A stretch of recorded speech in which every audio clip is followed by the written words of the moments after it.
फितनों के इस दौर में और दीनी गफलत के इस दौर में शादियों पे जो कुछ होता है वो आप मुझसे बेहतर जानते हैं।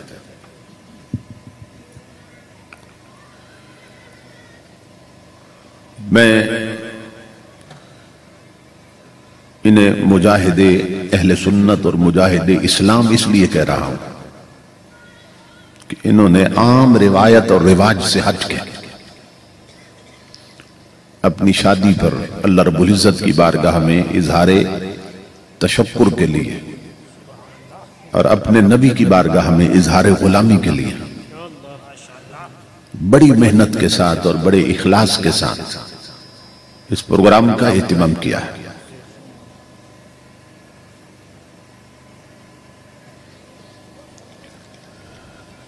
ये याद रखिए कि जिंदगी में यही मौके होते हैं, यानी यही मौके होते हैं कि जब मालूम होता है कि किस बंदे का ताल्लुक अपने रब और रसूल के साथ कैसा है।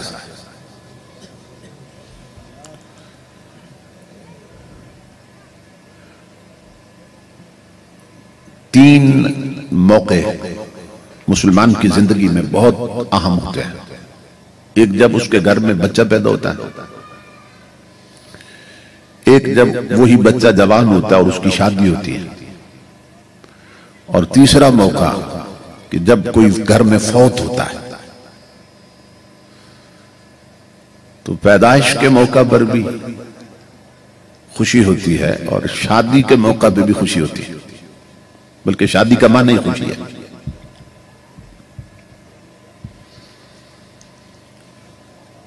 और मौत का मौका गम का मौका होता है। लेकिन इन तीनों मौकों पे हमारी मेजॉरिटी और अक्सरियत अल्लाह के हुक्मों को भूल जाती है और उसकी महबूब की शरीयत के अहकाम को भूल जाती है, उसके महबूब की शरीयत के हुक्म को भूल जाती है और वो काम कर गुजरते हैं कि जिनसे अल्लाह और उसके रसूल ने रोका है, मना किया। तो मैं इस पूरे खानदान को, बिरादरी को मुबारकबाद देता हूं कि जिन्होंने आम रिवायत और रिवाज से हटकर इस प्रोग्राम का एहतिमाम किया। नबी अकरम सल्लल्लाहु ताला अलैहि वसल्लम का इरशाद गिरामी है, मन तमस्सक बिसुन्नती इंद फसाद उम्मती फलहु अजरु मिअति शहीद। कि जिस जमाने में मेरी सुन्नतें और मेरे तरीके मिट रहे हो, उस दौर में अगर कोई शख्स मेरे तरीके और सुन्नत को जिंदा कर देता है तो नबी अकरम सल्लल्लाहु ताला अलैहि वसल्लम फरमाते हैं कि अल्लाह पाक उसके नामा आमाल में 100 शहीदों की शहादत का सवाब लिख देता है।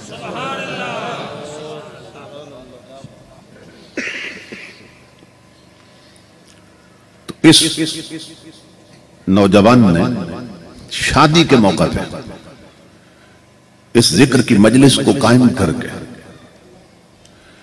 इस बिगड़े हुए माहौल में और इस बिगड़े हुए माशरे में एक ऐसी मिसाल कायम कर दी है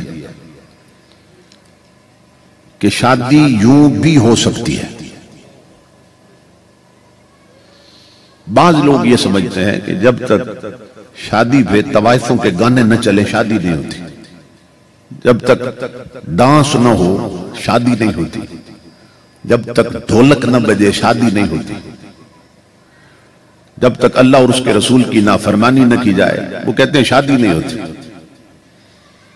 मगर इस घराने ने और इस नौजवान ने शादी के मौका पे हुजूर के जिक्र की मजलिस को कायम करके ये साबित कर दिया कि शादी यूं भी हो सकती है। बल्कि मैं तो इससे भी बढ़ के आगे एक कदम कहूंगा कि शादी यूं ही होती है। एक मुसलमान की शादी यूं ही होती है। वो जो मुनाफिक हैं उनकी शादी के कई तरीके होते हैं। तो इमामुल अंबिया के गुलामों, इन्हीं मौकों पे पता चलता है कि किसका ताल्लुक अपने रब और रसूल के साथ कितना पक्का है। लेकिन हमारा हाल यह है कि जब शादी का मौका आता है, खुशी का मौका आता है और गम का मौका आता है, तो हम हुजूर की शरीयत की तरफ पुश्त कर लेते हैं।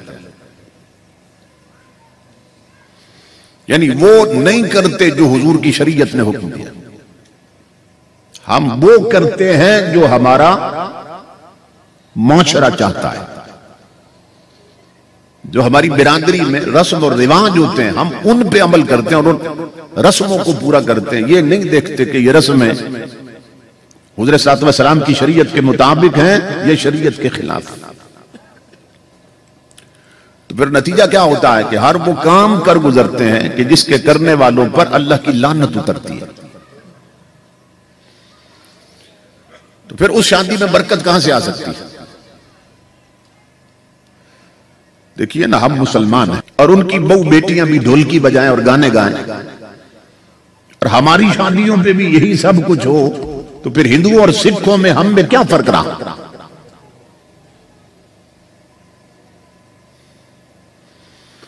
हमारी अक्सरियत इस फर्क को मिटा चुकी है कि मालूम ही नहीं होता कि ये शादी मुसलमान की है या किसी काफिर की हो रही है।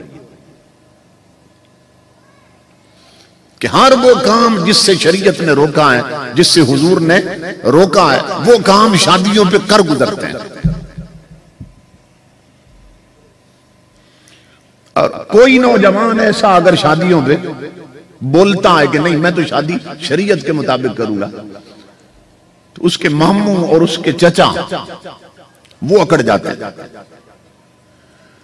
और कईयों की मामी और चचियां अकड़ जाती, और कईयों के घर की औरतें अकड़ जाती हैं कि नहीं हम शादी पे ढोल बजाएंगे, पटाखे चलाएंगे, गाने लगेंगे, डांस होगा और वीडियो बनेगी, फोटो बनेगी औरतों की। उन्हें कह दो कि शादी पर खत्म कुरान करवा लेते हैं, शादी पर मिलाद मुस्तफा की मजलिस रख देते हैं, शादी पर दर्स कुरान रख देते हैं, शादी पर दर्स हदीस रख देते हैं। तो औरतें और कई मर्द कुफर बकने लग जाते हैं। वो फिर कहते हैं ये शादी ना हुई है तो मातम हो गया, ये शादी ना हुई है तो मरना हो गया। तो उन बदबख्तों ने यह समझा है कि कलमे का ताल्लुक और दीन का ताल्लुक सिर्फ मरने के साथ और मुसलमान की खुशी के साथ, वो ये समझते हैं कि दीन का ताल्लुक ही कोई नहीं। ऐसे बदनसीब लोग भी पैदा हो गए। तो ये तो जब मरेंगे ना तो लग पता जाएगा।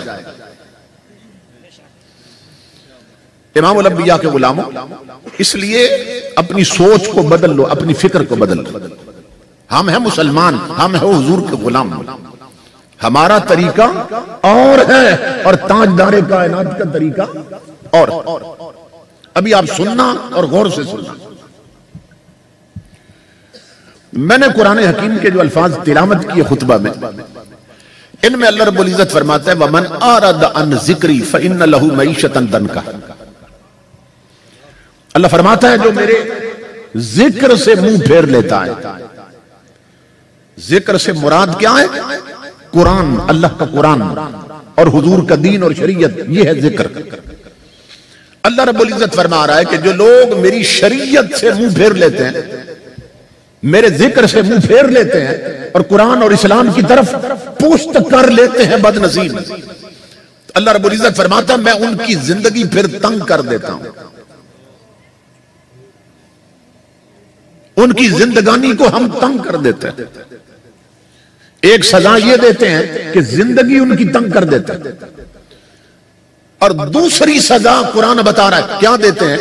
फरमाया वनहशुरुहु यौमल क़ियामत आमा, कि ऐसे बदबख्त लोग जब कयामत के दिन उन्हें कब्रों से उठाएंगे तो हम उनकी आंखें छीन लेंगे, उन्हें नाबीना करके उठाएंगे कब्रों से। कौन वो लोग जो शरीयत की तरफ पुश्त करते हैं, जो दीन इस्लाम से टक्कर लेते हैं कि शरीयत और कहती है वो और करते हैं।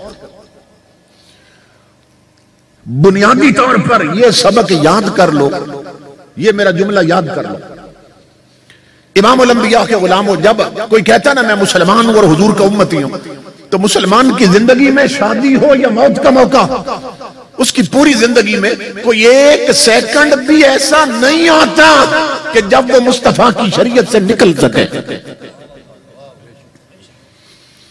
बाद लोग ये समझते हैं भाई शादी का मौका है, अगर आज के दिन शरीयत से निकल गए तो क्या होगा।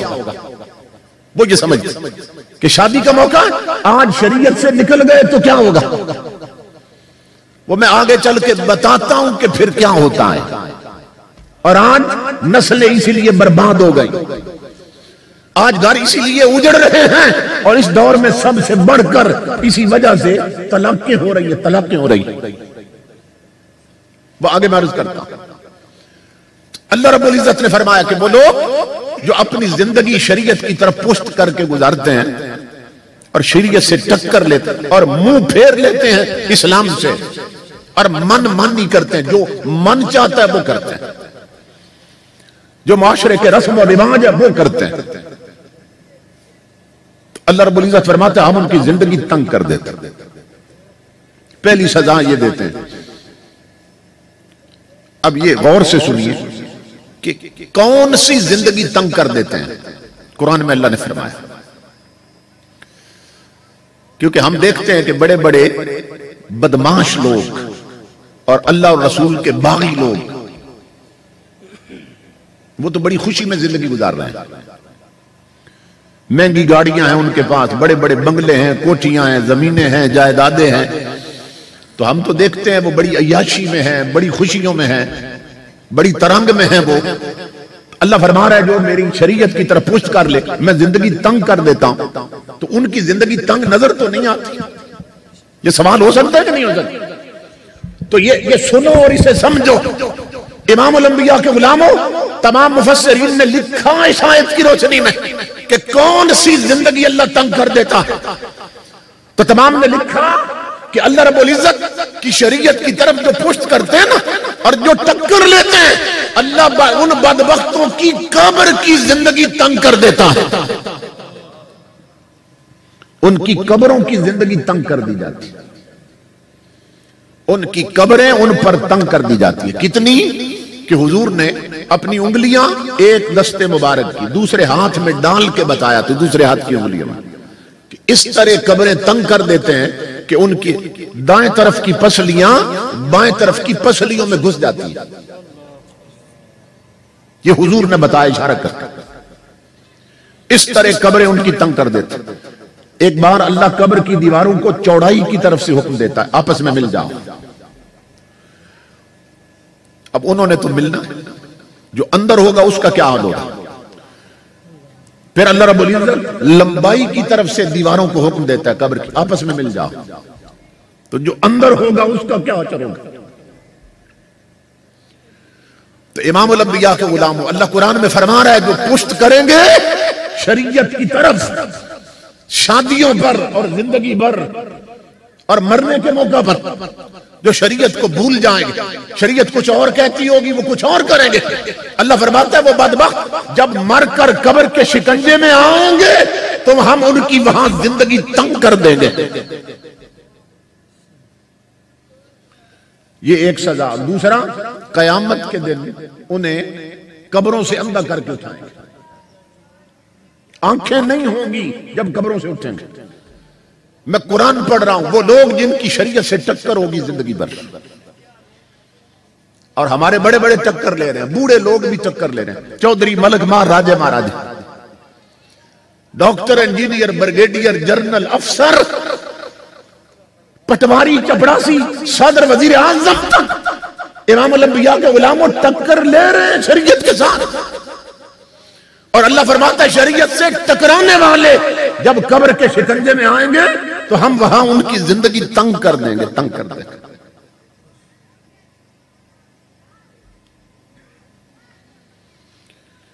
और कयामत के दिन आंखें छीन लेंगे, कब्रों से जब उठाएंगे तो नाबीने होंगे, आंखें नहीं होंगी।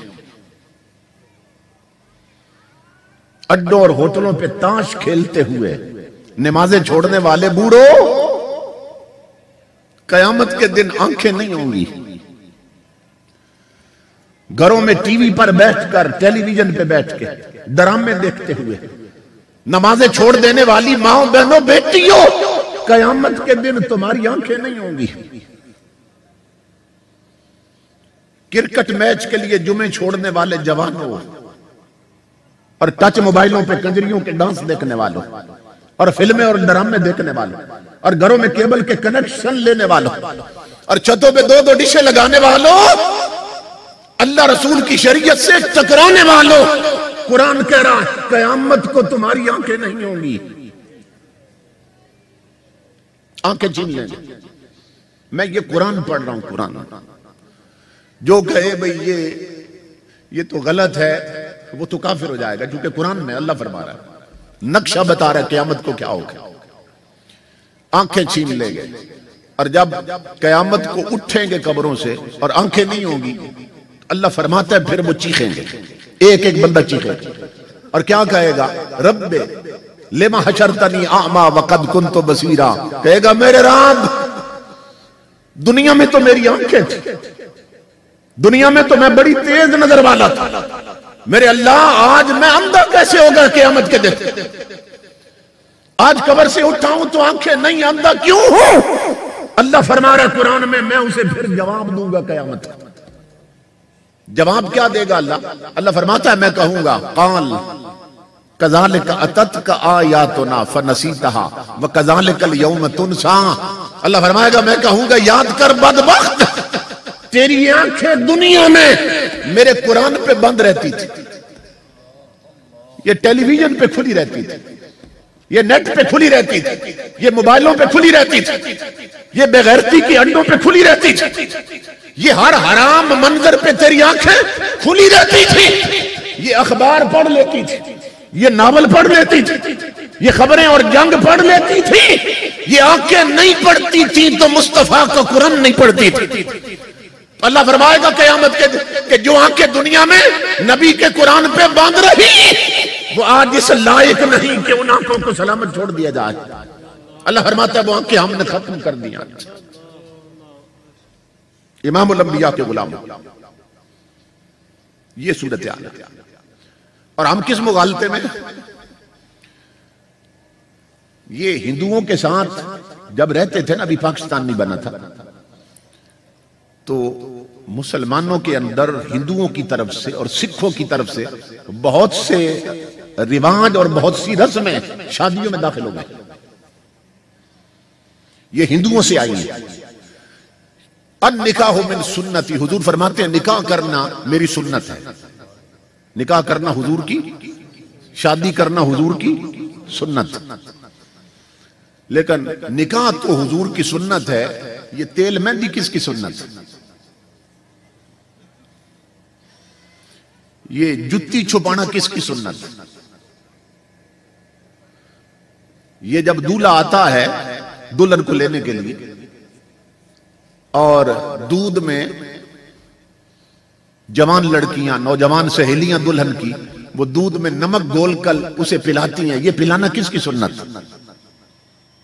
और गैर महरम लड़कियां बन संवर कर उस गैर महरम को चुटकियां लगाती हैं और उसके साथ मजाक करती हैं और कह के लगाती हैं और हंसती हैं, ये किसकी सुन्नत?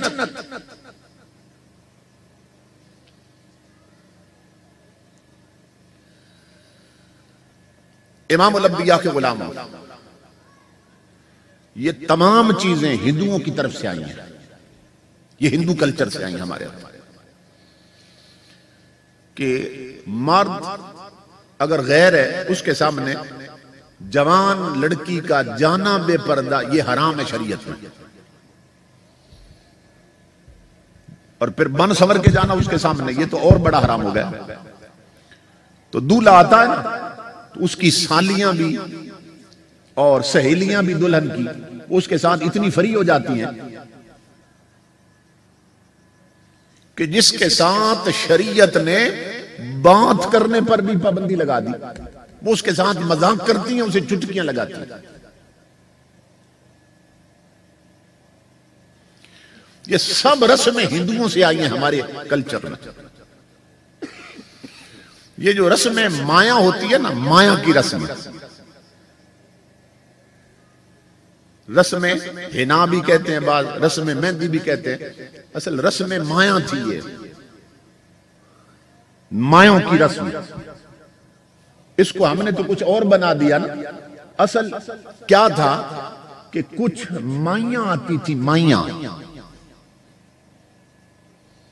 दूल्हे वाले जो हैं उनके घरों से कुछ माइयां आती थी, माइयां, पुरानी औरतें, बूढ़ी औरतें जिनकी जिंदगी गुजर चुकी होती थी, जिन्हें बड़े तजर्बे होते थे। तो वो शाम को पहुंच जाती थी और जिस दुल्हन ने उनकी इज्जत बन के उनके खानदान में जाना होता था, तो वो पुरानी औरतें उसके पास बैठकर अपनी जिंदगी के तजर्बे उसे बताती थी कि बेटा अब तेरी जिंदगी का एक नया रुख शुरू होने वाला है, तो वहां जाके ना तूने किस तरह गैरों में जिंदगी गुजार दी है।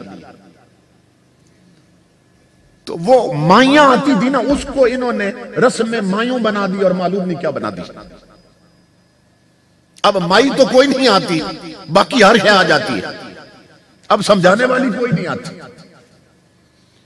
तो सूरत हाल यहां तक आ पहुंची है कि खुद पैसे देते ये फोटो बनाने वालों को, वीडियो बनाने वालों को, और उन्हें बताते हैं फलां तारीख को हमारी शादी है, तूने कैमरे लेके पहुंच जाना है, हमारे खानदान की सारी औरतें बनी संवरी होंगी, करना क्या है तूने, आके उनकी वीडियो बनानी, उनके फोटो बनाने, दुल्हन की भी वीडियो बनती, और सबसे बढ़कर दुल्हन की बनती है, दुल्हन और दूल्हे की। यानी हैरत की बात, गैरतें कहां मर गई कि जो उस खानदान की इज्जत बन के आई है, सबसे ज्यादा उसी के फोटो बन रहे हैं। जिसको अपनी इज्जत बना के लाए और जिसे अपनी बहू बना के लाए, और जब उसका रिश्ता मांगने गए थे तो क्या कहा था उसके मां बाप से? जब रिश्ता मांगने जाते हैं तो क्या कहते हैं? कहते हैं आपकी बेटी को हम अपनी बेटी बनाना चाहते हैं, ये कहकर रिश्ता मांगा जाता है। तो वो सोचते हैं भाई ये बंदा आया है और हमारी बेटी को अपनी बेटी बनाना चाहता है, तो वो इन लफ्जों पे कुर्बान हो जाते हैं। और जिसे पाला है 20-25 साल तक, वो कहते हैं चलो तेरे घर में भी बेटी तेरी बन के रहेगी, तो अपने जिगर का टुकड़ा वो उसको दे देते, हाँ कर देते, मंगनी होती है, निकाह होती है, और फिर वो बेच देते। तो खुदा के लिए सोचो कि जिसे बेटी कह के मांगा था उसे बना संवार कर और जेवरात पहना के उसे गैर महरम लौंडों के हवाले कर दिया कि जैसे मर्जी अब इसके फोटो बनाओ।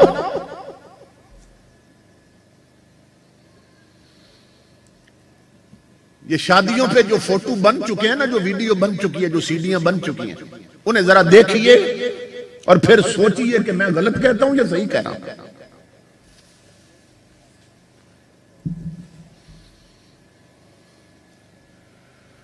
इमाम अल-अंबिया क्या फरमाते हैं? हुजूर की हदीस सुनो। हुजूर सल्लल्लाहु अलैहि वसल्लम फरमाते हैं लअनल्लाहु नाज़िरा वल मंजूरा इलैहि, नाज़िर और मंजूर, हुजूर ने फरमाया दोनों पे लानत। ये नाज़िर कौन और मंजूर कौन? ये हदीस है हुजूर सल्लल्लाहु अलैहि वसल्लम। इमाम अल-अंबिया फरमाते हैं जो गैर महरम औरत ना महरमों के सामने जानबूझ के जाए उस पर भी लानत, और जो बार बार उसे देखे देखने वालों पर भी लानत।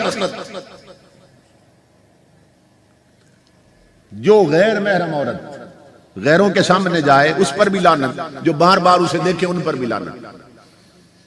तो ये जो वीडियो बनवा रहे हैं गैरों को बुला के और पैसे भी उसे दे दिए, तो वो कैमरा नहीं देखता, कैमरा बाद में देखता है, पहले बनाने वाला खुद देखता है कैमरे में कि उसके घेरे में आई है कि नहीं आई है, कैमरा सही फोकस हुआ है कि नहीं हुआ। दुल्हन सजे हुए कमरे में पहुंच जाती है, उधर दूल्हा तो मिल रहा होता है ना अभी दोस्तों से, वो तो मुबारके ले रहा है जो मेहमान आए होते हैं। तो वीडियो वाले क्या करते हैं, अंदर पहुंच गए दुल्हन की फोटो बनाने के लिए, कैमरे से उसकी तस्वीर बन रही है। अंदर होती हैं सहेलियां पास, वो क्या करती हैं, ये देखना जो दुल्हनों की फोटो बनी हुई है, जो सीढ़ियां बनी है, वो लगवा के कभी देखो होता क्या है। जो अंदर सहेलियां हैं वो कहती हैं जरा सामने से बना, सामने कैमरा ला, वो सामने आता, उस पे चादर सी होती है ना, ऊपर दुपट्टा सा डाला होता है दुल्हन पे, सर झुकाया होता है उसने। अब तो खैर सर झुकाने वाला भी मौसम चला गया, अब तो सर उठा के बैठी होती, शर्म और हया खत्म हो चुकी। तो वो क्या करती हैं सहेलियां, वो चूंकि गले में 7 लड़े हार होते हैं, लाकट होते हैं, ज्वेलरी होती है, सोना होता है, तो वो आगे से दुपट्टा हटा देती हैं। वो कैमरे वाले को कहती हैं ये जरा लाकट भी लेना इसमें फोटो में, ये जरा 7 लड़े हार भी फोटो में लेना, ताकि इसकी भी वीडियो बन जाए। उन बदबख्त और आमक बच्चियों को नहीं मालूम कि कैमरे में सिर्फ लाकट और 7 लड़े हार की फोटो नहीं लेनी है, उसकी छातियों की भी फोटो ले लेनी है, उसके सीने की भी फोटो ले लेनी है। और फिर कहेंगी इसकी जरा अंगूठियों की भी फोटो बना, सिर्फ अंगूठियों की नहीं बनेगी, उसके हाथों की भी बन जाए। फिर बाजू नंगे हैं, चूंकि चूड़ियां पहनी हुई, ऊपर कपड़ा तो नहीं ना करती, अब चूड़ियां दिखानी है, बाजू नंगे हैं, उनकी भी फोटो बन रही और वीडियो बन रही। फिर कहेंगी साइड पे आ जाओ, जरा इसके कांटे भी लो कैमरे में।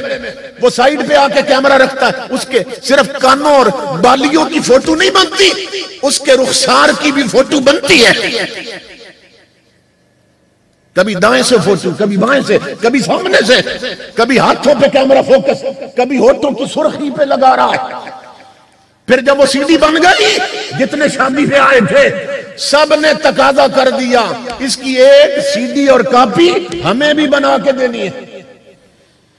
शादी पे 500 आए थे, 500 सीडियां बनी, 500 घरों में पहुंची, सब ने टीवी ऑन कर दिए, सीडी डीवीडी में डाली, वीसीआर में डाल दी, कंप्यूटर में डाल दी।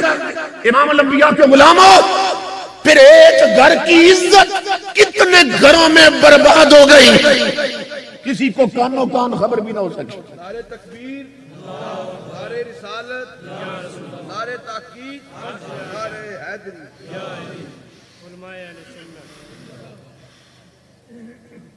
और फिर भी मुअज़्ज़ज़ घराना है, मुअज़्ज़ज़ घराना है। फिर भी ऐलान हो रहा है बड़े मुअज़्ज़ज़ लोग हैं जिनमें रिश्ता पसंद हुआ, ये बड़े इज्जत वाले लोग हैं जिनकी इज्जत 300 घरों में नीलाम हो गई, और जिसके फोटो और वीडियो बन गई, जिसकी छातियों की तस्वीरें ले ली गई, और हर कोई 300 घरों में देख रहा है टीवी पे बैठ के। वो बड़ा मुअज़्ज़ज़ घराना है, वो बड़े शरीफ लोग और दीनदार लोग। क्या गैरत मुस्लिम इस हद तक मर गई? तो तुम्हारे मेरे नबी की गैरत का हाल ये था कि हम तो हुजूर सल्लल्लाहु अलैहि वसल्लम की उम्मत के लोग हैं, मुसलमान हैं, हमारी माएं बहनें बेटियां भी मुसलमान, हम भी मुसलमान। और ताजदारे कायनात की गैरत का हाल ये था कि एक जंग में हातम ताई काफिर की बेटी कैदी बन के हुजूर के सामने आई। काफिर की बेटी कैदी बन के आई ना, उसके सर का दुपट्टा कहीं गिर गया था। सहाबा कहते हैं जब हुजूर की नजर पड़ी तो अल्लाह का हबीब दौड़ पड़ा उसकी तरफ, और ताजदारे कायनात दौड़ते गए, और इमाम अल-अंबिया ने अपनी वो काली कमली कि जिसकी इस अजमत की कसमें फरिश्ते खाते थे, मेरे नबी ने अपने कांधे से उतारी, काफिर की बेटी के सर पे डाल दी। फरमाया मेरी बेटी अपना सर और अपना जिस्म लपेट ले। वो रो पड़ी, वो काफिर की बेटी, हातम ताई की बेटी रो पड़ी, रोकर कहने लगी मोहम्मद अरबी सल्लल्लाहु अलैहि वसल्लम, ये बात मेरी समझ में नहीं आ रही, इतनी मोहब्बत से आज तक मेरे सर पे चादर मेरे सगे बाप ने नहीं रखी, आप दुश्मन हो के मेरा सर ढांप रहे हैं, तुम्हारा मेरा नबी रो पड़े। इमाम अल-अंबिया ने फरमाया बेटी तू अभी गैर मुस्लिम है, तूने अभी कलमा नहीं पढ़ा मेरा, तुझे अभी मेरी शरीयत की खबर नहीं।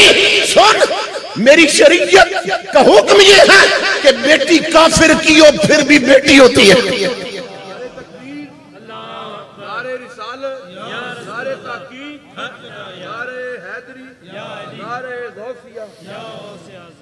मेरी माँ बहनों बेटी और बुजुर्गों, जिस रसूल ने काफिर की बेटी का नंगा सर देखा था और दिल इतना तड़पा था कि अपनी कमली उसके सर पे डाल दी थी, आज उस नबी का कलमा पढ़ने वाली बदनसीब औरतों ने अपने सर नंगे कर लिए, अपने जिस्म नंगे कर लिए। मुस्तफा के दिल पे क्या बीत रही होगी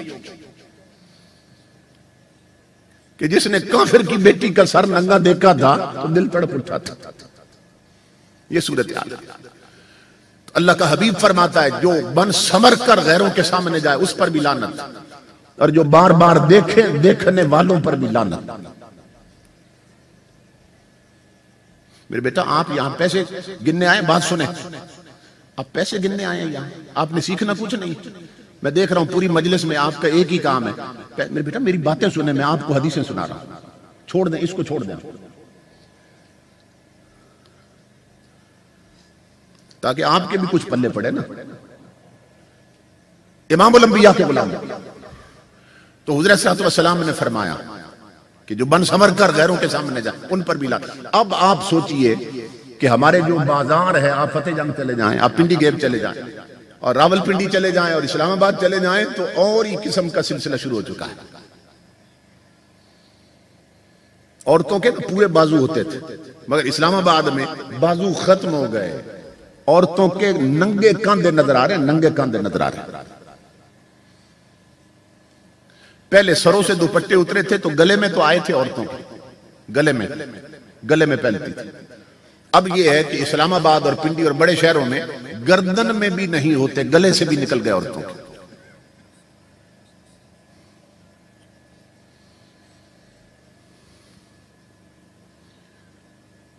अल्लाह अकबर। मैं हैरान होता हूं, मैं जब जाता हूं ना इधर सरगोदा, जंग, देहातों में, कच्ची आबादियों में, ये जोहराबाद से आगे जाता हूं तो वहां झुग्गियों से ना गरीबों की बेटियां निकलती हैं, झुग्गियों से, तो उनके सरों पे भी दुपट्टे नहीं होते या फिर फटे हुए होते हैं और कपड़े भी फटे हुए पहने होते हैं। लेकिन इस्लामाबाद जब जाते हैं तो वजीरों की बेटियां, अफसरों की बेटियां वो बड़ी बड़ी कोठियों से निकलती हैं, उनके सर भी नंगे होते हैं और जिस्म पे कपड़ा नहीं होता। जो गरीब की बेटी झुग्गी से निकली है उसका सर भी नंगा, और अमीर की बेटी और अफसर की बेटी और वजीर की बेटी जो इस्लामाबाद कोठी से निकली है उसका सर भी नंगा है। गरीब की बेटी के जिस्म पर भी पूरे कपड़े नहीं है, अमीर की बेटी के जिस्म पर भी पूरे कपड़े नहीं है। तो क्या दोनों के जिस्म का नंगा होना एक सबब है, एक वजह है? आपका दिन क्या कहते हैं, एक वजह? नहीं, मैं बताता हूं वजह क्या है। गरीब की बेटी का नंगा सर इसलिए है कि उसके पास दौलत नहीं है, और अमीरों की बेटियों के नंगे सर इसलिए है कि इनके पास गैरत नहीं है।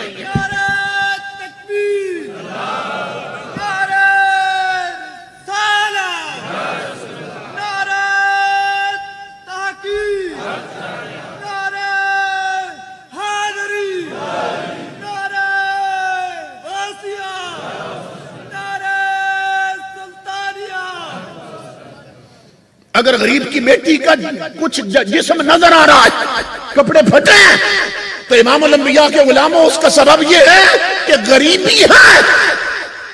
गरीब की बेटी का सारा जिस्म नंगा गरीबी ने कर रखा है, मगर हरामखोर अफसर और बेजमीर वजीर इनकी बेटियों के नंगे जिस्म और नंगे सर इसलिए है कि इनके पास गैरत नहीं है। गरीब की बेटी का नंगा सर इसलिए कि गरीबी है, और अमीर की बेटी का नंगा सर इसलिए है कि बेगैरती है, घर में बेगैरती है। आपको नहीं मालूम, कुछ दिन पहले इस्लामाबाद में लड़कियों ने जुलूस निकाला है, और जो उन्होंने उठा रखे थे ना कतबे और बैनर्स, उस पे लिखा था हमारा जिस्म है हमारी अपनी मर्जी। ये नारा लग रहा है उस मुल्क में कि जो बना ही कलमे के नाम पे है, कि वहां की लड़कियां जुलूस निकाल रही हैं कि हमारा अपना जिस्म है, हमारी मर्जी, हम इसे नंगा रखें या कपड़े में रखें, हम पेंटें पहने, हम काछे पहने, हम अंडरवियर पहने या हम पूरे कपड़े पहने, हमारा अपना जिस्म है, हमारी मर्जी। ये लड़कियों ने, इस्लामाबाद की लड़कियों ने, ये किन की बेटियां हो सकती हैं? ये उन हरामखोर अफसरों की बेटियां हैं, ये उन हरामखोर वजीरों की बेटियां हैं कि जिनके बाप ने उन्हें हलाल खिलाया ही नहीं है, ये उन बाजारी औरतों की बेटियां हैं कि जिन्हें गैरत शर्मो हया की हवा भी नहीं लगी। अभी देखना आगे आगे क्या होता है, आगे आगे क्या होता है। ये हमारे मुल्क में लिबरलिज्म को लाना चाहते हैं, आजाद ख्याली को लाना चाहते हैं, लिबर्टी को लाना चाहते हैं। औरतें आजाद कर दो, जो उनकी मर्जी है वो करती फिर। इमामुल अंबिया के गुलाम हो तो आप खुश नसीब हैं, अल्लाह की इज्जत की कसम। जो देहातों में रहते हैं ना, देहातों में फिर भी कुछ शर्म हया और गैरत है, मगर शहरों में तो जनाजा निकल चुका है। शहरों में सूरत हाल ये है कि ये जो बड़े बड़े अस्पताल हैं, बड़े बड़े अस्पताल, 2 डॉक्टर मेरे पास जुमा पढ़ने आते थे अस्पताल। उन्होंने मुझे बताया कि हमारी नजर में, डॉक्टरों की नजर में, हमारे जो अस्पताल है, पिंडी का सेंटर अस्पताल है, होली फैमिली है, ये बदकारी के सबसे बड़े अड्डे बने हुए हैं। बल्कि उनकी जुबान में उन्होंने कहा हम इन्हें मुहज्जब चकला कहते हैं अस्पतालों को, मुहज्जब चकला। कि नौजवान नर्सें वहां 24 घंटे काम करती हैं, रात को भी दिन को भी। नौजवान डॉक्टर जो हाउस जॉब कर रहे हैं, MBBS का जब इम्तिहान पास कर लेते हैं ना, 5 साल मुकम्मल करते हैं डॉक्टर, तो फिर 2 साल प्रैक्टिस के होते हैं, उसको हाउस जॉब कहते हैं। वो अस्पतालों में फिर प्रैक्टिस करते हैं, जो पढ़ा था वो बड़े डॉक्टरों के साथ मिलके ना फिर प्रैक्टिस हाउस जॉब कहते हैं उसको। तो 2 साल नौजवान लड़कियां और नौजवान डॉक्टर लड़के वो 24 घंटे, 36 घंटे, 48 घंटे अस्पतालों में रात दिन कमरों में इकट्ठे रहते हैं। तो वो डॉक्टर बताने लगे कि हमारे अस्पताल हमारे मुल्क के बेगैरती और बदकारी के सबसे बड़े अड्डे बन चुके हैं। और जनरल मुशर्रफ के दौर से हमारे पिंडी और इस्लामाबाद के जो बड़े होटल हैं वो सबसे बड़े बदकारी के अड्डे बन चुके हैं। अब देख लो कितने चैनल्स हैं जिन्होंने टीवी रखे हैं और केबल के कनेक्शन ले रखे हैं, कितने चैनल हैं, 150 चैनल है पाकिस्तान में। जो चैनल भी खोलो ना उस पे आगे कंजरियां बैठी हैं, कंजरियां, नौजवान लड़कियां, शर्म और हया से आनी लड़कियां बैठी हैं। अब ये आग वहां लगी हुई है, वहां लगी, मगर टीवी के जरिए ये हमारे घरों के अंदर आ पहुंची। जो आग वहां लगी है वो हमारे घर के अंदर आ पहुंची, क्योंकि हमने खुद टीवी अंदर लगा रखे, केबल के कनेक्शन ले रखे, ऊपर 2 डिशें लगा रखी। दिल के पपोले जल उठे सीने के दाग से, इस घर को आग लग गई घर के चिराग से। नस्लें जहन्नुम में उतरने वाली। ताजदार कायनात ने खबर दी थी, इमामुल अंबिया ने फरमाया था मेरी उम्मत पे एक वक्त आने वाला है। हुजूर ने फरमाया था इज़ा फसक फितियानुकुम व तगा निसाउकुम। ये हदीसें सुने हुजूर की 15 सदियां पहले, हुजूर आज की खबरें दे रहे हैं। फरमाया मेरे सहाबियों उस वक्त मेरी उम्मत का क्या हाल होगा कि जब मेरी उम्मत के जवानों की अक्सरियत फासिक हो जाएगी, फासिक हो जाएगी, और मेरी उम्मत की औरतें शरीयत की हर हद फलंग जाएंगी, हर हद गुजर जाएंगी शरीयत। ये खबर दी 15 सदियां पहले हुजूर। और आज हद फलांग गई है कि नहीं फलांग?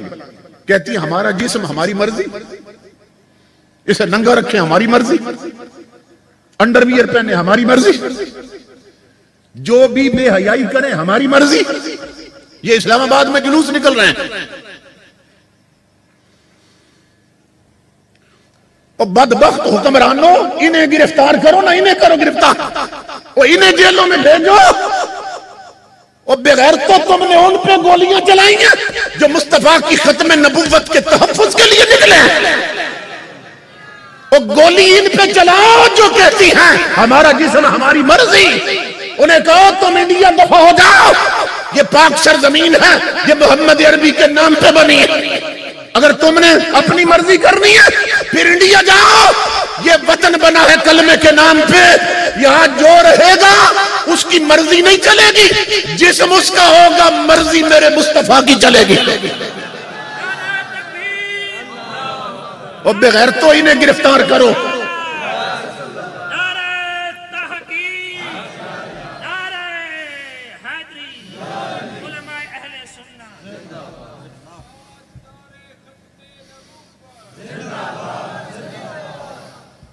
गिरफ्तार करना है तो इन्हें करो, डंडे चलाने हैं इन पे चलाओ कि तुम मुसलमानों की बेटियां हो या काफिरों की बेटियां हो, कि तुम्हारा जिस्म और तुम्हारी मर्जी चलेगी। नहीं, अगर मुसलमान हो और पाकिस्तान में रहना है तो फिर जिस्म तुम्हारे होंगे मगर हुकूमत मेरे रसूल की चलेगी, तन तुम्हारे होंगे मगर कब्जा मेरे रसूल का रहेगा। तो इमामुल अंबिया के गुलामों, ताजदार कायनात ने खबर दी मेरी उम्मत पे वक्त आएगा कि होंगी मेरी उम्मत की औरतें मगर शरीयत की हर हद तोड़ देंगी और हर हद गुजर जाएंगी। असहाबे रसूल बहुत परेशान हो गए थे जब ये सुना ना हुजूर से। अर्ज की इन्ना ज़ालिका लकाहिनुन या रसूल अल्लाह, आका क्या आपकी उम्मत में ऐसा वक्त भी आ सकता है? इमामुल अंबिया ने फरमाया नअम व अशद्दु मिन। हुजूर ने फरमाया तुम इस पे हैरान हो रहे हो, फरमाया काम इससे भी बिगड़ जाएगा, काम इससे भी बढ़ जाएगा। आका वो कैसे? फरमाया कैफ बिकुम इज़ा लम तअमुरु बिल मारूफ व तनहू अनिल मुनकर। इमामुल अंबिया ने फरमाया मेरी उम्मत का उस वक्त क्या हाल होगा कि जब वो नेकी का हुक्म देना छोड़ देंगे और बुराई से रोकना नहीं छोड़ देंगे। मेरी उम्मत का उस वक्त क्या हशर होगा कि जब वो दीन की तबलीग करना भी छोड़ देंगे। बुराई हो रही होगी मगर वो बुरा नहीं कहेंगे, गलती हो रही होगी मगर नहीं टोकेंगे। हुजूर फरमाते नेकी की तबलीग छोड़ देंगे। अब देख लें हर घर में हर बिरादरी में शादियां होती हैं, आप शादियों पे देखें कि जवान लड़कियों ने कैसा लिबास पहना है। जब उनकी माएं गई थी शॉपिंग करने के लिए, बिरादरी में शादी होने वाली और कपड़े खरीदने के लिए बाजार गई थी, तो उसके खामद ने उसे कहा था कि ये मुसलमानों की बेटी है और मेरा खून है और मैंने कलमा पढ़ा है मदीने वाले का, तो इसका लिबास ऐसा ना लाना जो कंजरियां पहनती हैं, जो ड्रामों और फिल्मों में काम करने वाली पहनती हैं। इसका लिबास वो लाना जो मुस्तफा की शरीयत के मुताबिक। लेकिन बाजार में जैसा भी फैशन का आ जाए ना कपड़ा, माएं खरीद कर लाती हैं कि मेरी बेटी तूने शादी पे ये पहनना है। वो बदबख्त माएं अपनी कब्रें भी गंदी कर रही हैं, अपनी औलाद को भी जहन्नम में उतार रही हैं। इमामुल अंबिया ने फरमाया कि मेराज की रात जब मैं आसमानों पे गया, अल्लाह ने मुझे जन्नत भी दिखाई और दोज़ख भी दिखाई। तो हुजूर फरमाते हैं कि मैंने जहन्नम जब देखी तो फरअयतु अक्सर अहलिहन निसा। ये गौर से सुनना। हुजूर फरमाते हैं जब मेरे रब ने मुझे मेराज की रात जहन्नुम दिखाई तो मैंने अपनी औरतों की यानी उम्मत की औरतों की अक्सरियत, हुजूर फरमाते हैं मैंने अपनी उम्मत की औरतों की अक्सरियत जहन्नुम में जलते हुए देखी। ये खबर हुजूर दे रहे हैं। तो हमारी औरतें अक्सर ऐसी हैं कि जिनका लिबास भी शरीयत के खिलाफ, जो न कुरान पढ़ती हैं, न नमाज पढ़ती हैं, न शरीयत वाला पर्दा करती हैं, न शरीयत की तालीम हासिल करती हैं। और इमामुल अंबिया फरमाते हैं कि जब मैंने जन्नत देखी, ये गौर से सुनना, फरमाया अक्सर अहलिल जन्नत बुलहुन। हुजूर फरमाते हैं मेरी उम्मत में वो लोग कि जिन्हें लोग साईं कहते थे, ये साईं है, जिन्हें लोग कहते थे ये सादा है, ये अल्लाह मियां की गाय है, पता नहीं क्या क्या नाम रखे थे। बोले लोगों को ना जिन्हें दुनिया की हवा नहीं लगी, जो फैशन नहीं करते, जो बेगैरत बेहया नहीं बनते, जो दाढ़ियां रखते हैं और शरीयत के मुताबिक लिबास पहनते हैं, कहते हैं ये साईं है, ये मुल्ला पैदा हो गया हमारे खानदान में, ये मौलवी है, ये सूफी है। इमामुल अंबिया फरमाते हैं जिन्हें दुनिया वाले बोला कहते थे ना, उन्हीं बोलों को मैंने जन्नत में फिरते देखा है।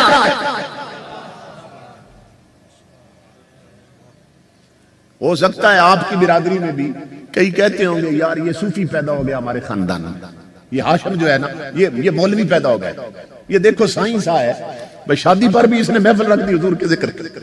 वो कहते होंगे साईं सा है। तो इमामुल अंबिया फरमाते हैं जिन्हें तुम बोला और साईं कहते हो, उन्हीं बोलों को मैंने जन्नत में फिरते देखा। जो बदबख्त इस दुनिया में ज्यादा चालाक बनते थे ना, ज्यादा फैशनेबल बनते थे और समझते थे हमारे पास बड़ी ज़ियानत है और हम बड़े चालाक हैं और बड़े फैशन करते हैं, आका फरमाते उनमें से मैंने किसी को जन्नत में नहीं देखा, सब जहन्नुम में जल रहे थे। तो ये 4 दिन की जिंदगी है, ये खत्म होने वाली है और कब्र में उतरेंगे, आंखें बंद होंगी और फिर वहां हजरत अली अल मुर्तजा फरमाते हैं जब मरेंगे, लोग सो रहे हैं गफलत की नींद इस दुनिया में, जब मरेंगे फिर जाग जाएंगे, मगर फिर जागने का फायदा कोई नहीं होगा। इसलिए मेरे आका के गुलाम, अब देखो मैं ऐसी बात जो सबकी समझ में आने वाली है वो करता हूं। भाई निकाह हुजूर की सुन्नत, जब शादी कार्ड छपवाते हैं तो कार्डों पर भी लिखा होता है, ये हदीस कार्डों पे लिखी होती है। आजकल बाज कार्डों पे अरबी हदीस नहीं होती, सिर्फ नीचे तर्जुमा लिख देते हैं। हदीस लिखी होती है अन निकाह मिन सुन्नती, हुजूर फरमाते हैं कि निकाह करना, शादी करना ये मेरी सुन्नत। ये तो आप भी जानते हैं शादी करना हुजूर की सुन्नत, और ये भी आप जानते हैं कि हुजूर की सुन्नत पे अमल करना अल्लाह की इबादत है। हुजूर की सुन्नत पर अमल से सवाब मिलता है। शादी करना हुजूर की सुन्नत है और सुन्नत पे अमल करना अल्लाह की इबादत है। अब मुझे बताओ कि क्या रब की इबादत में भी गाने चलते हैं कजरियों के? कि क्या रसूल की सुन्नत के साथ भी कजरियों के डांस होते हैं या ढोलकी बजाती हैं बच्चियां? क्या जोड़ बनता है मदीने वाले की सुन्नत और रब की इबादत के साथ, जो कुछ आज हमारी शादियों पे हो रहा है। इमाम अल अंबिया फरमाते हैं यकून फी हाजिल उम्मत अरबा फितन, हुजूर फरमाते हैं कि मेरी उम्मत में क़यामत आने से पहले पहले 4 बड़े फितने पैदा हो जाएंगे, 4। और आखिरी फितना जो होगा मेरी उम्मत में, वो मेरी उम्मत को बर्बाद कर देगा और वो सबसे बड़ा फितना होगा। ये मैं सब हुजूर की हदीसें आपको सुना रहा हूं, मैं टप्पे नहीं सुना रहा हूं आपको, मैं किसी मिरासी का लिखा हुआ दोड़ा नहीं सुना रहा हूं आपको, मैं सब मदीने वाले की हदीसें सुना रहा हूं। ये इमाम अल अंबिया क्या फरमाते हैं, मेरी उम्मत में मुख्तलिफ दौर में, मुख्तलिफ जमाने में क़यामत आने से पहले पहले 4 बड़े फितने पैदा होंगे और आखिरी बड़ा फितना जो मेरी उम्मत को बर्बाद कर देगा वो क्या होगा? वह आखिर हल गिना, मेरी उम्मत की बर्बादी का आखिरी बड़ा फितना गाना बजाना होगा कि हर कोई गाने सुनेगा, गाने सुनेगा, गीत और नगमे सुनेगा। आज शादियों पे देखो तो गाने चल रहे हैं, आज होटलों पे जाओ तो गाने चल रहे हैं, आज बस में बैठो तो गाने चल रहे हैं, ट्रक गुजरे तो गाने लगे हुए। और तो और रहा सुजुकी और रक्शे पे बैठ जाओ ना, रक्शे पे, उस पे भी गाना चल रहा है। ये रक्शे वाले, सुजुकियों वाले मजदूर लोग हैं, सुबह लेकर निकलते हैं रक्षा घर से रिज्क कमाने के लिए और सारा दिन ऊपर कंजरियों और तवाइफों के गाने चलते हैं, और शाम को जब बदनसीब घर आते हैं ना तो इतना रिज्क कमा के नहीं लाते जितनी रब और रसूल की लानतें कमा लाते हैं। क्योंकि हुजूर की हदीस है कि जिस जगह से गाने की और म्यूजिक की आवाज उठे ना, ऊपर से अल्लाह की लानत उतरती है। सौताने मलूनाने फिद दुनिया वल आखिरा, ये हदीस है हुजूर। 2 आवाजों पर अल्लाह ऊपर से लानत उतारता है। किसी घर में कोई फौत हो जाए तो औरतें जब मैयत पर चीखती हैं ना, चिल्लाती हैं ऊंची आवाज में, ऊपर से लानत उतरती है। पीटना तो उससे भी बड़ा हराम काम है। मैयत पीटना जो है वो शरीयत में हराम है, बहुत बड़ा हराम काम। लेकिन सिर्फ जब रोती हैं, चीखती हैं औरतें ऊंची आवाज में और आवाज बाहर जाती है गैरों के कानों तक, ऊपर से लानत उतरती है। और दूसरा हुजूर ने फरमाया कि जब किसी घर में खुशी का मौका हो, शादी हो, अकीका हो, वलीमा हो, किसी की मंगनी हो, बाज बच्चों के खतनों पर भी पूरा खानदान इकट्ठा कर लेते हैं, तो आका ने फरमाया जिस घर में कोई खुशी का मौका हो और उस घर में गाने चले, गाने चले, म्यूजिक, मौसीकी, ढोल डमके और राग बाजे की आवाज आए जिस घर से, ऊपर से अल्लाह की लानत उतरती है। अब बाज घर ऐसे हैं कि शादी अभी महीना बाद होनी है, या अभी 2 हफ्ते रह गए शादी, मगर महीना पहले या 2 हफ्ते पहले उस घर में ना बच्चियां ढोलकी बजाने लग जाती हैं, ढोलकी बजाने लग जाती।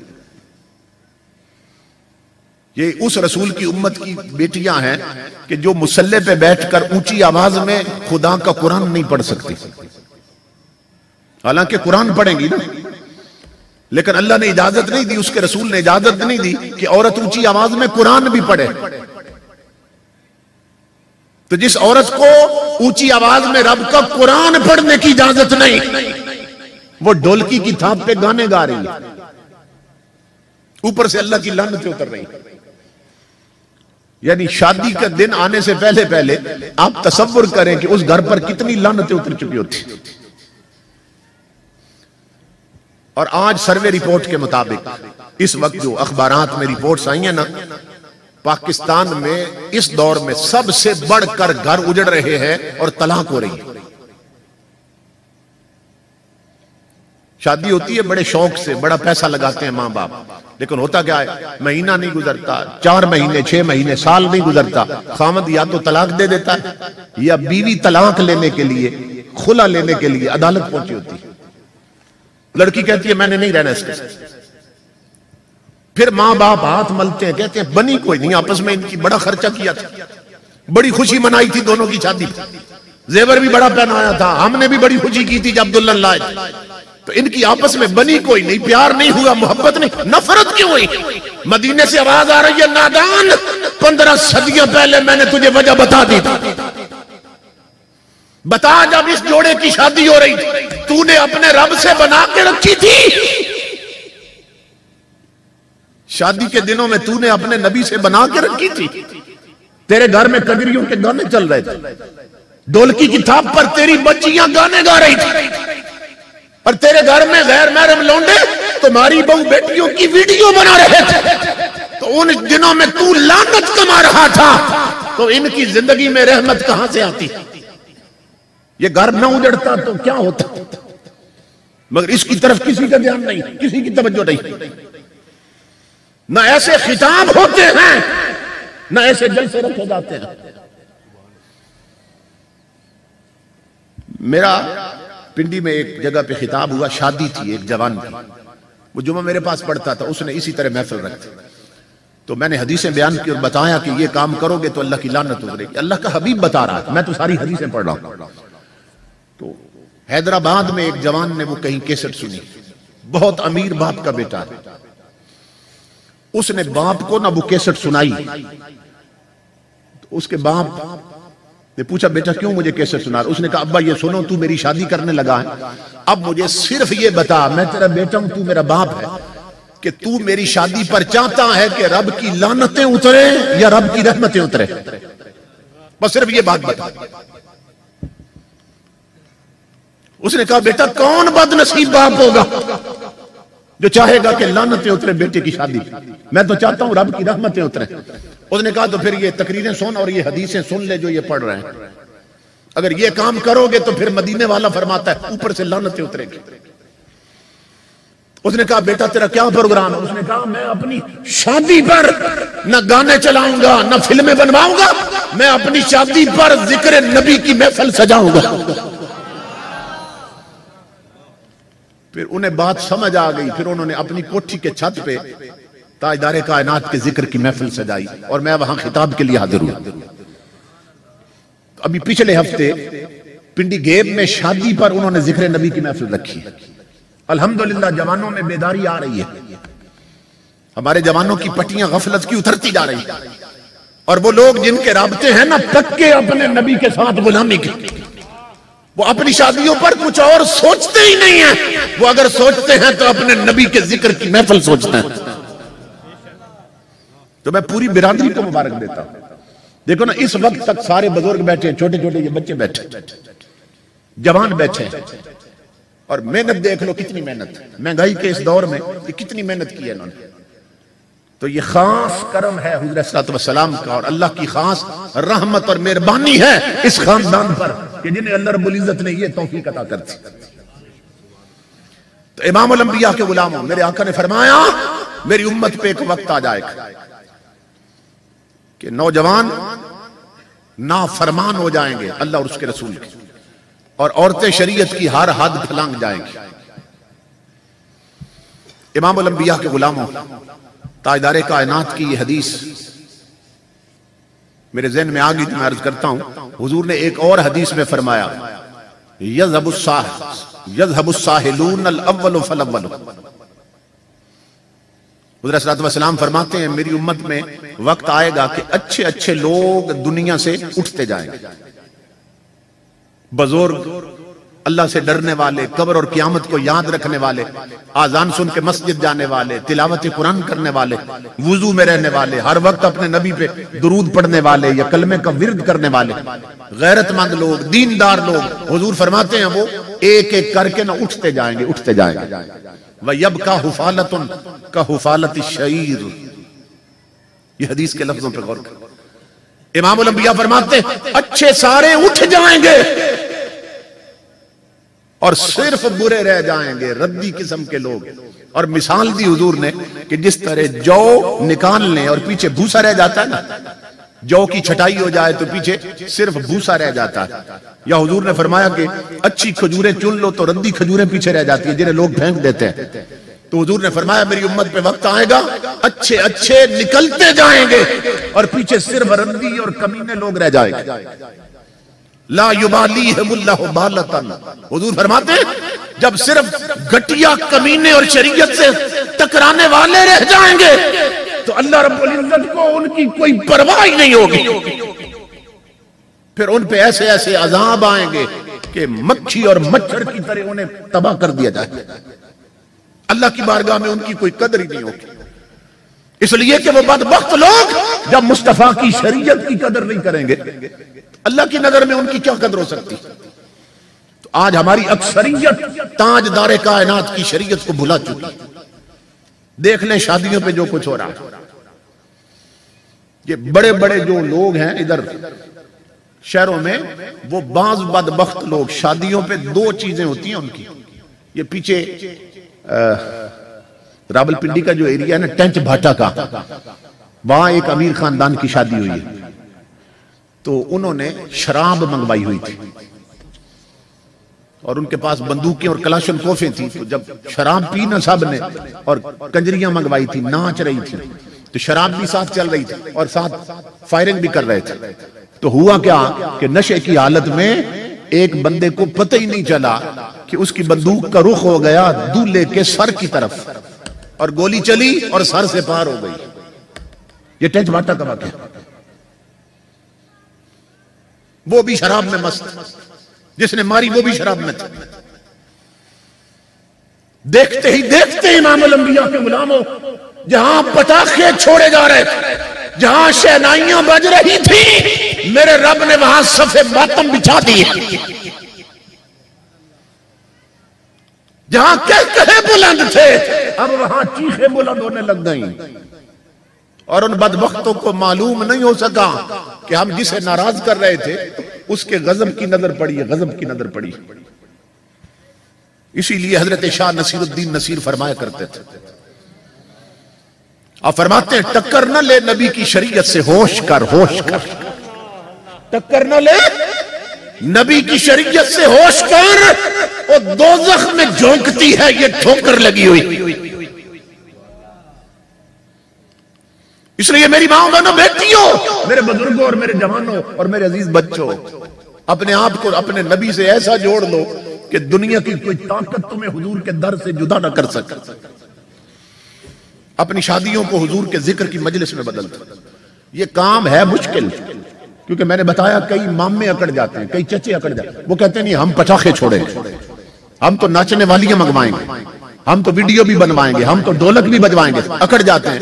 और हुजूर ने खबर दी कि इतना मुश्किल हो जाएगा नेकी के रास्ते पे चलना कि अस्साबिरु फीही अला दीनिही। मैं हुजूर की हदीस पढ़ रहा हूं, पर मैं अस्साबिरु फीही अला दीनिही कल काबिज़ अलल जमर।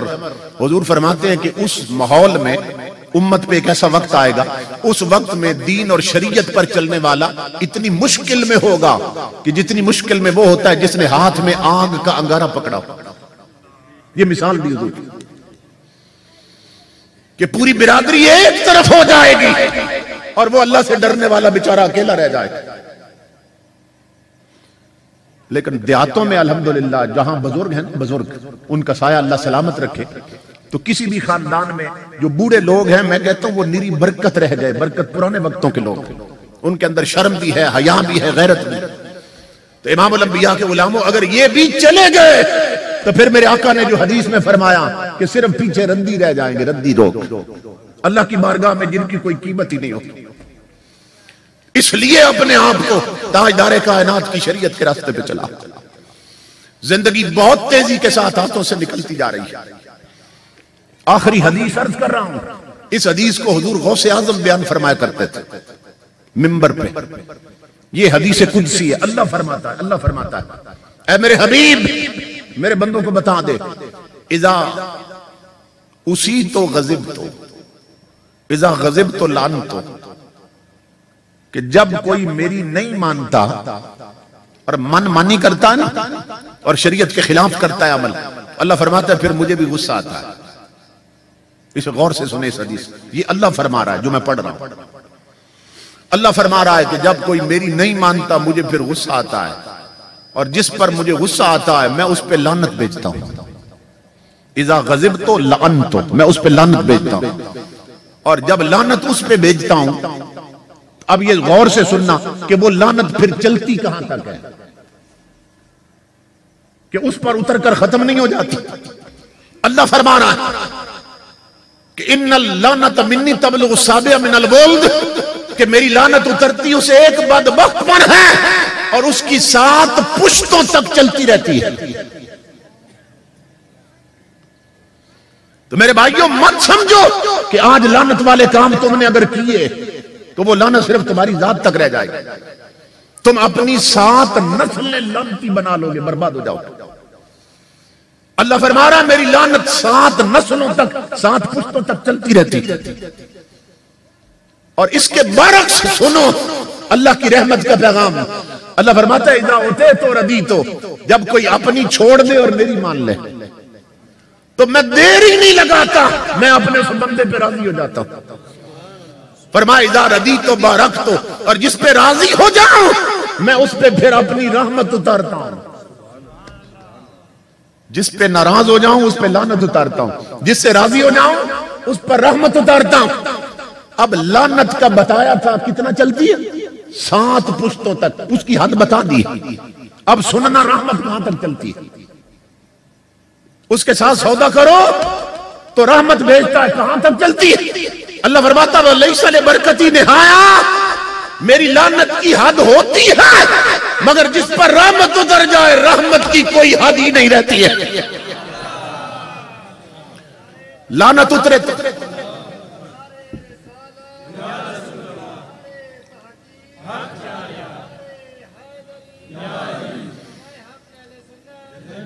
लानत वाले काम करे तो लानत 7 पुश्तों तक चलती है, और कोई मेरी मर्जी के रहमत वाले काम करे तो रहमत फिर उनकी नस्ल में कयामत तक चलती रहती है। तो मैं मुबारक देता हूं पूरी बिरादरी को, आज तुमने रहमत वाला काम किया है, रहमत वाला किया। अल्लाह मेरे इस भाई की जिंदगी में, उस बच्ची की जिंदगी में, इन दोनों खानदानों की जिंदगियों में अपनी रहमतें शामिल हाल रखे, और कदम कदम पे इन्हें खुशियां और बरकतें नसीब करे कि इस भाई ने वो कदम उठाया है इमामुल अंबिया के गुलामों कि जो लायक सद तासीन भी है और काबिल तकलीद भी है, कि जिन जवानों की अभी शादियां होनी हैं वो आज ही अपने दिलों में सच्चा अज़्म करके उठे जा कि रब ने अगर मुझे शादी का वो वक्त दिया तो मैं भी अपनी शादी ऐसे मनाऊंगा कि मेरी शादी की खुशियों में मुस्तफा भी शरीक हो जाएगा, अल्लाह की रहमतें भी शामिल हो जाएंगी। इसलिए मेरे भाइयों, शादी जो है वो चूंकि हुजूर की सुन्नत है, उसमें सारे तरीके हुजूर की सुन्नत के मुताबिक ही होने चाहिए। तो मैं इस खानदान को मुबारक देता हूं, अपने भाई मोहम्मद हाशिम को मुबारक देता हूं, बहुत खूबसूरत बड़ी मेहनत के साथ इस मजलिस को इन्होंने कायम किया और हमें यह मौका अता किया कि हम भूला हुआ सबक दोहरा सके। अल्लाह रब्बुल इज्जत ने बरकतें रहमतें अता फरमाए। वमा अलैना इल्लल बलाग।